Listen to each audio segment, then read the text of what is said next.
King David is perhaps one of the most famous characters in the whole of the Bible alongside Jesus. We've got that famous instance where the prophet Samuel comes to Jesse, David's dad, and asks if he can anoint one of his sons to be the leader of Israel. And Jesse rolls out all of his sons in like a Paris-style fashion show parade, but none of them are good enough. And so he remembers, oh yes, I do have that one son, David, tending the sheep in the field, and he gets David, and Samuel's like, yes, this is the one, anoints David, and David becomes anointed to be the king of Israel.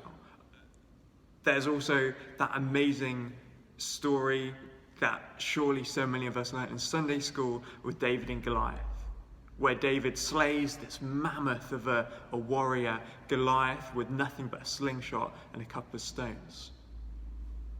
Or perhaps when we think of King David, we think of that fateful incident with Bathsheba, where it's the warring season, David stays at home, he's looking out over the city and he sees this beautiful woman bathing and decides he'd like to sleep with her, has an affair, commits murder to cover up the adultery, and just that derails David's kingship, really. It's a defining moment in David's life, and that incident with Bathsheba shows the complexity to David's life. He's such a morally ambiguous, ethically questionable leader. If anything, he's a bit of an anti-hero. One of the stories that I don't think comes immediately to mind when we think of King David is this passage that we've got here today, 2 Samuel 9, 1-13, with David and Mephibosheth. Now Mephibosheth was the son of Jonathan, who was the son of Saul, and Saul was the king of Israel until David became king of Israel. And the context to what's going on here is that David was amazingly close friends with Jonathan, and he promises hesed to Jonathan, loyalty to him. It says in the passage, it starts off, David asked, is there still anyone left of the house of Saul to whom I may show kindness for Jonathan's sake? He's made this promise to Jonathan that he'll show hesed, kindness, love. But then on the flip side to that, Israel is in the throes of political conflict. David's kingship, David's authority is being questioned. He's being kind of attacked on every side, and the house of Saul is wanting to overthrow him and take back the throne for the family of Saul. And so David has in fact managed to kill many of the members of Saul's family who might be a threat to him, but still this guy Mephibosheth remains. Why does this guy Mephibosheth remain? Because he's crippled and insignificant. He was not a threat. He was not likely to be some revolutionary leader who would upseat David from the throne. And so I was surprised when I researched into this passage to find out more precisely what I could say about it.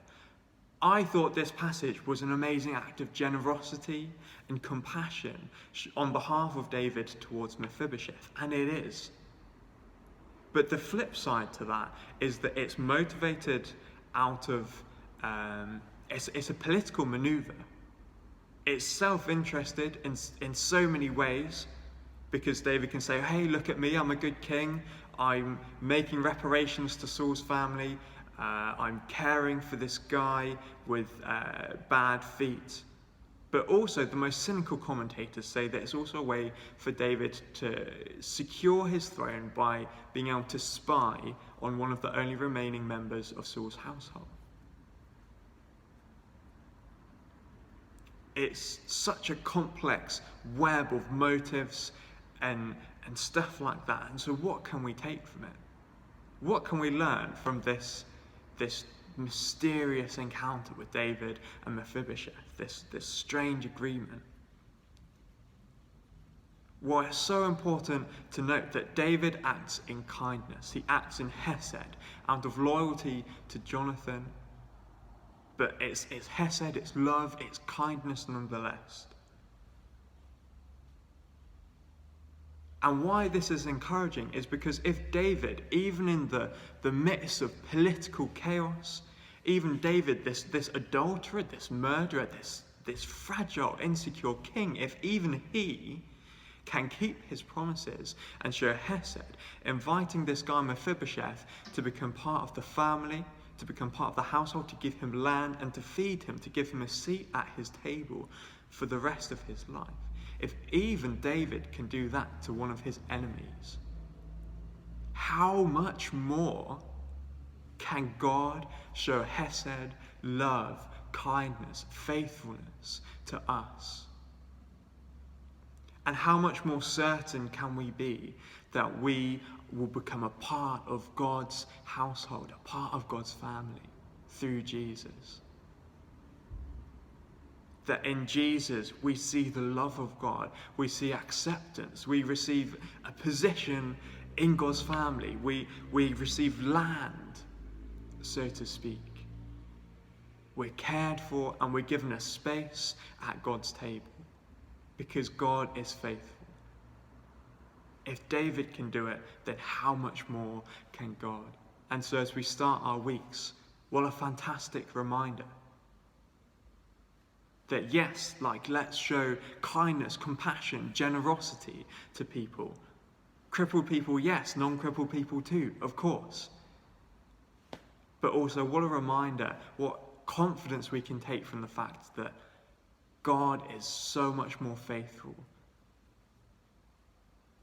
God cares for us and God has a space for us at his table forever.